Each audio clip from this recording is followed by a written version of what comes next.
Okay, hello, you're all very welcome to this session of the Teagasc National Beef Conference, which took place on November 21st, 2023. In this presentation, which is going to be given by Anais L'Hote, who is the manager of the European Life Carbon Farming Project, and Anais is based in the Institut de l'Élevage in France. So Anais's presentation title is Certification Schemes in France, Paying Farmers for Their Carbon Footprint Reductions. And this is a very interesting topic. It's something many beef farmers in this country are very interested in, and it's hoped, I suppose, down the line that it might be an income source for this type of venture on beef farms going forward. So we're all very much looking forward to Anais's presentation. So Anais, you're very welcome.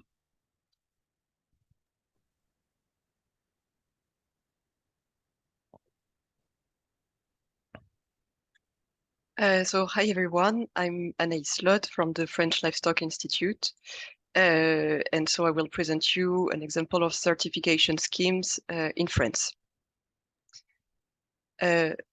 So first of all, in 2015, the French Ministry for Ecological Transition published its roadmap to achieve the objective for climate neutrality in France by 2050. And one of the solutions to achieve these objectives was to create in 2018 the French label Bas Carbone. So what is this French label Bas Carbone? So it's a certification framework to certify low carbon projects in France, whatever the sector, not only forestry or agriculture. So first of all, a decree was published in 2018 by the ministry to set the framework of this label Bas Carbone. So what is the baseline? What is the lifetime of projects? How will be taken into account the risk of non-permanence, the co-benefits that have to be taken into account too. So it's really the general framework. Then each sector has the possibility to submit a method. So experts and stakeholders verify this method that is then approved by the ministry. And the first method that has been approved by the ministry is the method for the beef, dairy, and crops farms. So once a method is approved, the ministry can certify local projects. Then there is an independent auditor to check the emissions reduction that have been achieved through these local projects. And then it enables citizens, companies, or communities to fund these emissions reductions that are then fully recognized by the ministry. So as I said, this decree sets the baseline, the calculation method, additionality too. And the objective is really to attract funding towards French projects, guaranteeing the environmental quality of this project. It's true that today there is a growing interest for local projects. And today, funders are companies, citizens, or communities. And today, several methods have been approved. So, as I said, in very different sectors. So 3 methods in the forestry sector, 2 in the building sector, 1 in the transport sector, 1 in the marine environment, and 6 in the agricultural sector. And I will talk about it specifically.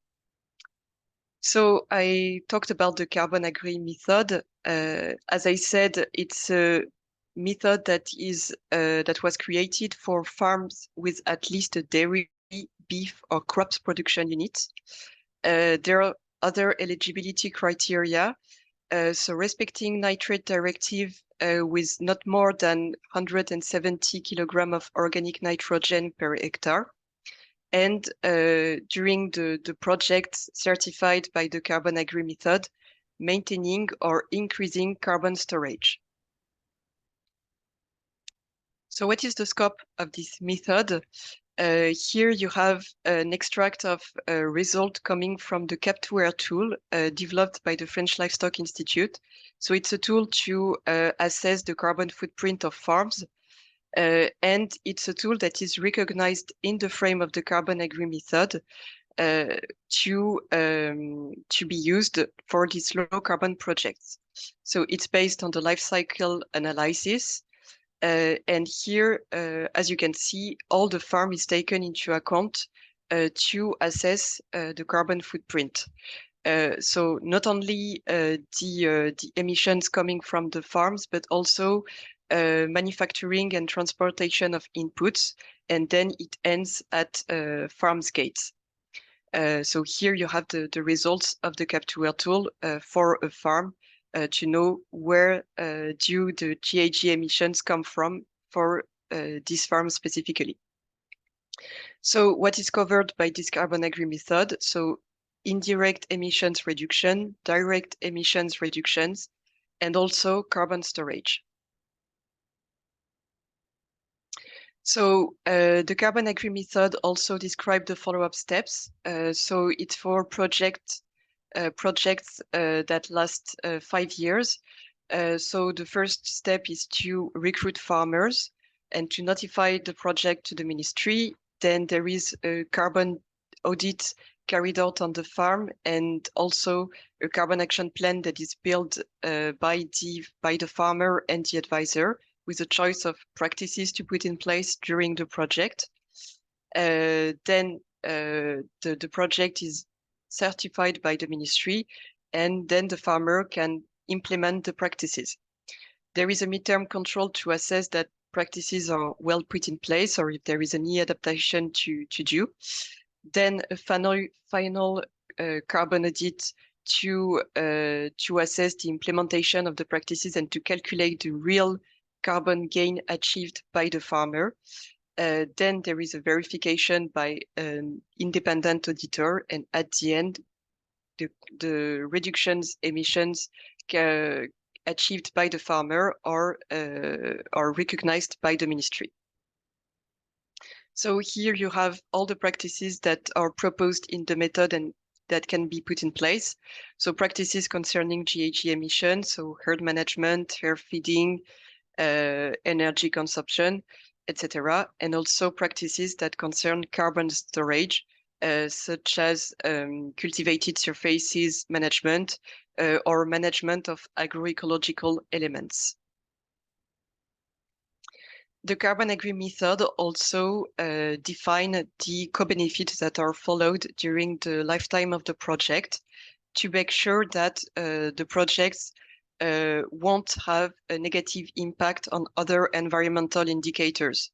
So we take into account water quality with the kilogram of nitrogen per hectare, air quality with the kilogram of ammonia per hectare, energy consumption, agronomy with plants cover and irrigation, biodiversity with the hectare of biodiversity equivalent, renewable energy production, deforestation with the reduction of soya consumption, and also direct distribution. So how the carbon gain is calculated with this carbon agri method? So the carbon gain is the tons of CO2 avoided thanks to this project. So we do the difference between the initial situation, so the baseline, and a situation with the project put in place during the certification period. So here we take the milk carbon footprint, so what amount of CO2 equivalent are emitted per kilogram of product, so per liter of milk or per kilogram of meat. We multiply it by the milk production. So we have the initial and the final situation, and we do the difference between the initial and the final situations to get the tons of CO2 avoided. For the crops and for carbon sequestration, we consider the area.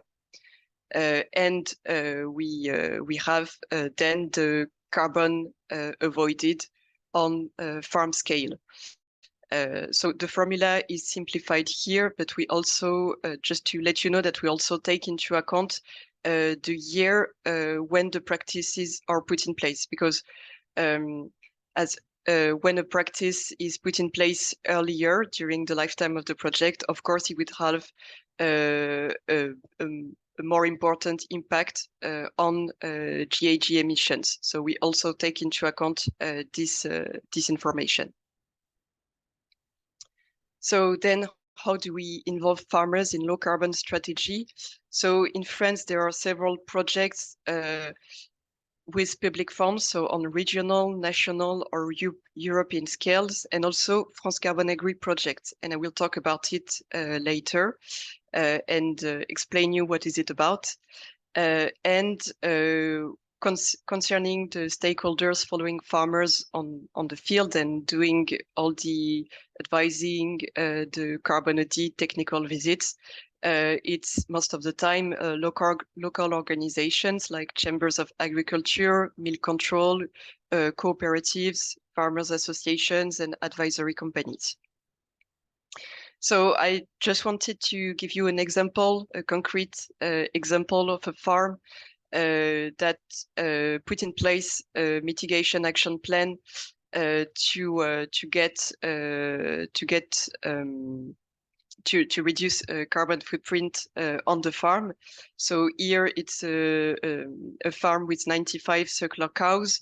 And here you have some technical information concerning the farm.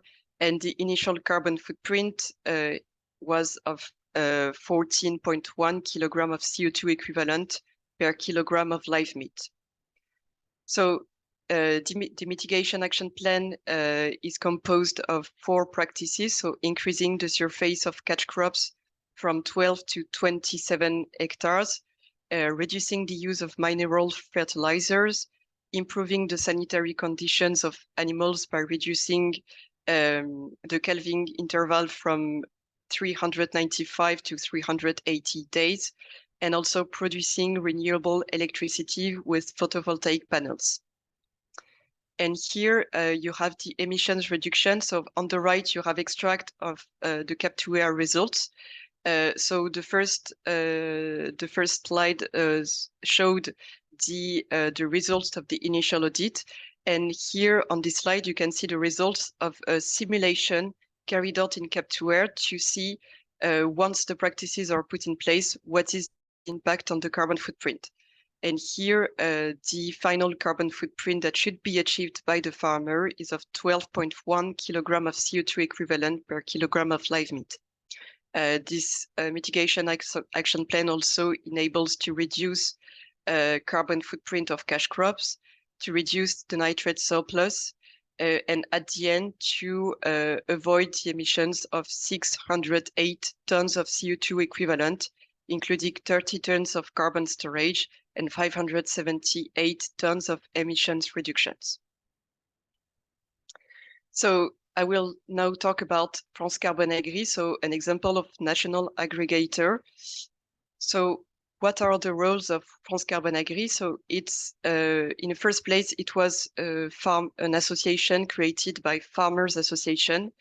The objective was really that the decisions regarding, for example, the price of carbon credits remain in the hands of the farmers and not, for example, not decided by downstream companies.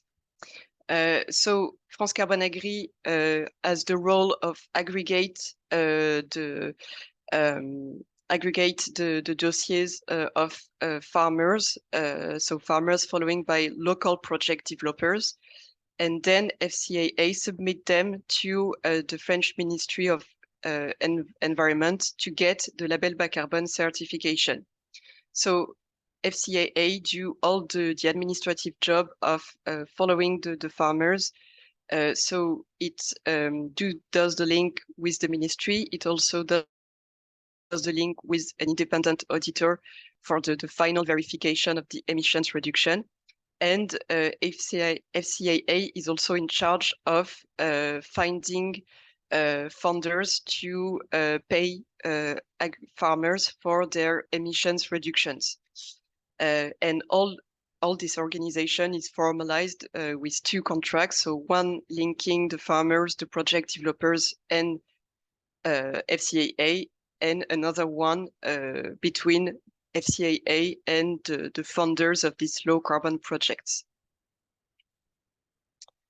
So FCAA launched 4 call of projects involving around 2,500 farmers.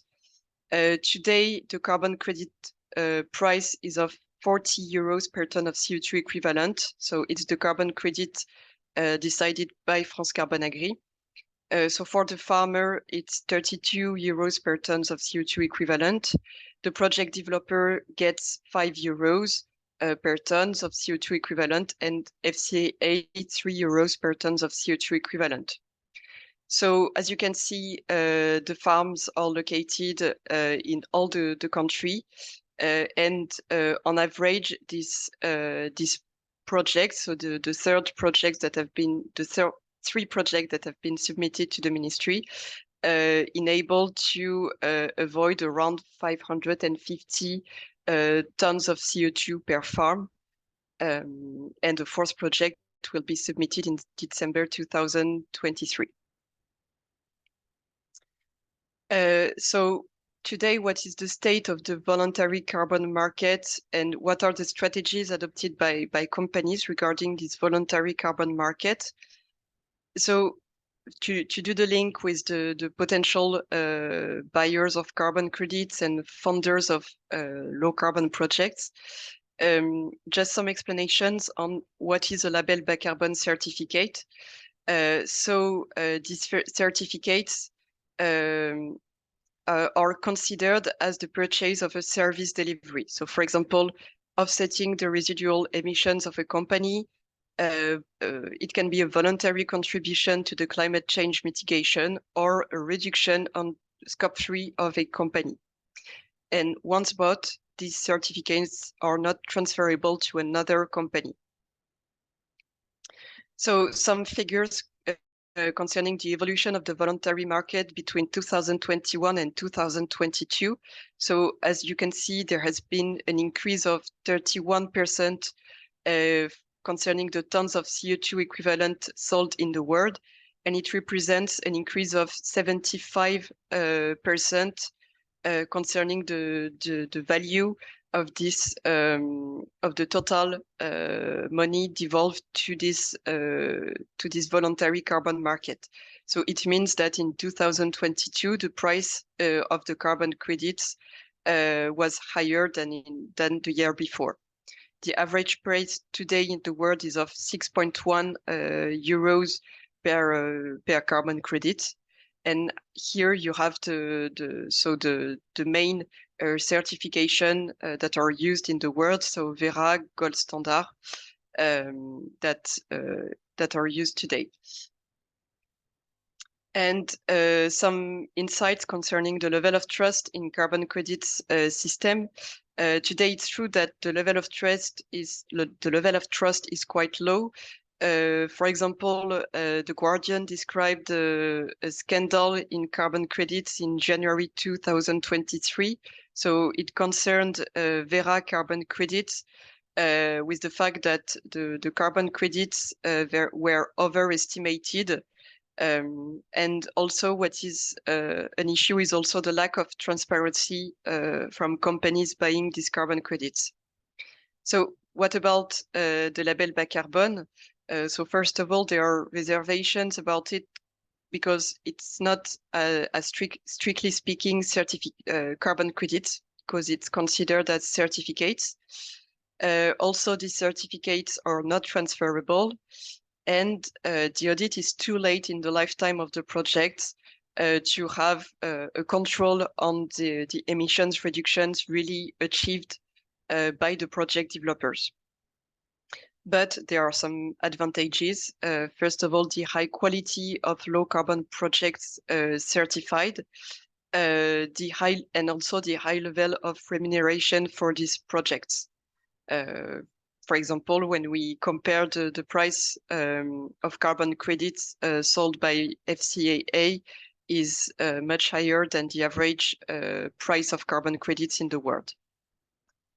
And today, when we look at the French voluntary carbon market, we see that only 8% of tons of CO2 equivalent avoided come from label bas carbone projects, but it's going higher through the years.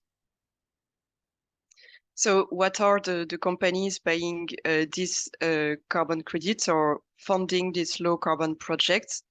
So there are banks, luxury companies, agri-food industry, restaurant chains, service companies, energy companies. And I just wanted to highlight the example of Lidl. So Lidl France decided to reduce on scope 3, to reduce the emissions, GHG emissions on scope 3 by purchasing label bas carbone certificates generated by its own beef suppliers. So it's not carbon credits because it's a reduction on the whole value chain of Lidl France. But Lidl France decided to use the label bas carbone certification because of the high quality of the follow-up of the projects certified with this label bas carbone. And what are the main purchase criteria for this company? So first of all, the price of carbon credit, farm's location, what are the co-benefits, and also the practices implemented. And very interesting information that we had this year is that voluntary carbon buyers are the companies that reduce the most their GHG emissions in the first place. So it means that this company decided before offsetting their emissions to reduce GHG emissions on their whole value chain. Now some information concerning law evolution regarding voluntary carbon market.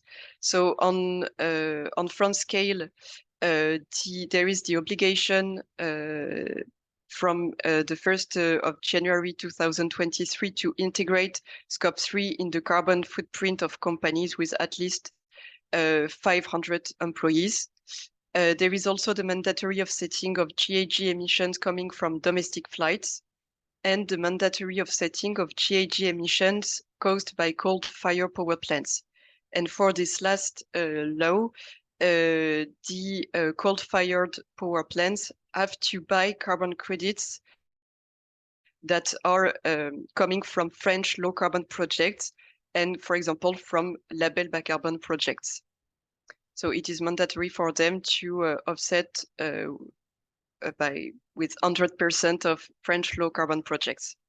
And on European scale, there is the obligation of publishing a CSR, so corporate social responsibility report, every year for biggest European companies. So now I will just finish with the certification schemes in Europe. So in 2022, in November 2022, the European Commission published an union certification framework for carbon removal, so a proposal to build this framework.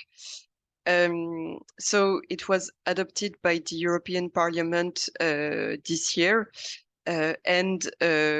So this certification framework is very different. Well, there are some similarities with the label bas carbone because the major features of this framework concern quantification, additionality, long-term storage, and also taking into account other sustainability indicators.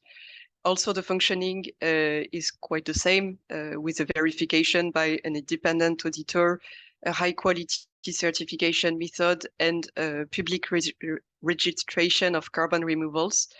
But on the contrary of the label bas carbone, it is only for carbon sequestration, so permanent sequestration, carbon farming, or carbon sequestration in products. And it means that GHG emissions reductions are not at all taken into account in this framework. And just to focus on the live carbon farming project that is coordinated by IDEL and involving Ireland with Teagasc and also Spain, Belgium, Germany, and Italy. So the objective of this project is to build a result-based rewarding mechanism that is common to these 6 countries, and at the end to pay farmers for their carbon footprint reductions. And it's true that it can give feedback to the European Commission, field feedback on how we can implement common certification framework with several European countries. So to conclude, certification frameworks like Label Bas Carbone can be one of the solutions to fund the transition towards low carbon production system. And it's true that these payments can be an incentive for farmers. We can see that in France, we have more and more farmers involved. So today, 1,250 agricultural projects of beef and dairy farms have been certified by the Ministry for Ecological Transition, and it represents 660,000 tons of CO2 equivalent avoided. And on the European scale, there will be an union certification framework for carbon removals, but as I said, without taking into account emissions reduction. So we can see that this voluntary carbon market is very dynamic, but now rules must be set for companies wishing to fund low carbon projects to better clarify the difference between offsetting residual emissions, contributing to low carbon projects, or to reducing GHG emissions on scope 3. So thank you for your attention. Thank you, Anais. That's very interesting. It's something that will be a lot of interest in, I know, among our audience. So just in relation to a couple of questions on that then, Anais. You were stating in your presentation there at the end that there was 1,250 farmers currently in being paid. Is that number rising, or is that a set number for the next number of years? Is it closed to other farmers, or can more farmers join the project? There are more and more farmers who decide to join this kind of low carbon projects. So to give you an idea, in 2020, we had 300 farmers with the first call of projects of FCAA, 9,000 in 2021, 1,000 in 2022, and we have and now we know that there are still farmers that want to involved in this kind of low carbon projects. Okay, and what measures are farmers for the most part taking up in the project? So we saw that most of the times the practices that are put in place concern herd management, so to optimize production on the farm, and the management of agroecological surfaces. So, for example, to have more permanent grasslands on the farm, to have more temporary grasslands too, direct seeding, intermediate crops, etc. And in terms of carbon storage, is there measures are many farmers taking up sequestration options? So I can't answer you on the number of farms, but I can tell you that it represents between 10 and 20% of the total amount of tons of CO2 avoided with these low carbon projects. Okay, very interesting. And am I right in saying that the farmers are paid at the end of 5 years for the carbon? So there's no intermediate payment. You have to wait 5 years before the calculation is done. Is that correct? In fact, there is an intermediate payment after the midterm visit. So the midterm visit aims at knowing if the farmer will keep going in his low carbon projects, or if, for example, he decides to withdraw. But if he wants to continue this low carbon project, he will get 40% of the estimated amount of carbon credits. So after the midterm visit, and the rest at the end of the project, and the final payment will take into account the real amount of tons of CO2 avoided during the 5 years of the project. Okay. And you were saying in your presentation that they get paid €32, is that correct, for each ton? Yes, exactly. And that's 32 of the 40. Okay. Yes. Uh, And just on the €40, Anais, how can the FCAA pay €40 per ton if the average price worldwide in your presentation was €6 a ton? So because more and more French companies want to fund local low carbon projects. So that's why in the main criteria, I talked about the farm's location, because, for example, some companies will decide to fund low carbon projects located at the most of 100 kilometers from, for example, the location of their offices. And also I talked about the last laws we had in France concerning mandatory offsetting, for example, for coal-fired power plants. And these coal-fired power plants have to offset in France, and the ministry also decide that they have to offset with a minimum price of the carbon credits of €50 in 2024. It was €40 in 2023 and 50 next year. And is the expectation that the price will rise further? For the moment, yes, we talked about a rise of the price, but for the moment, between 2020 and today, it rose from to 30 to 32. But for the low carbon projects in specialized crops farms, the price is higher, so around 50 and 60 euros. Okay, great. Okay, listen, Anais, we'll leave it there. Thanks very much for giving this presentation and for giving it at our beef conference on November 21st, just past. It's going to be a topic, as I said, there's going to be a lot of interest to a lot of our own Irish farmers. And as you were saying in your presentation, it's something the European Union is also looking very strongly at and building a framework on. So it'll be very interesting to watch this space in the next couple of years. Thank you, Anais. Thank you very much.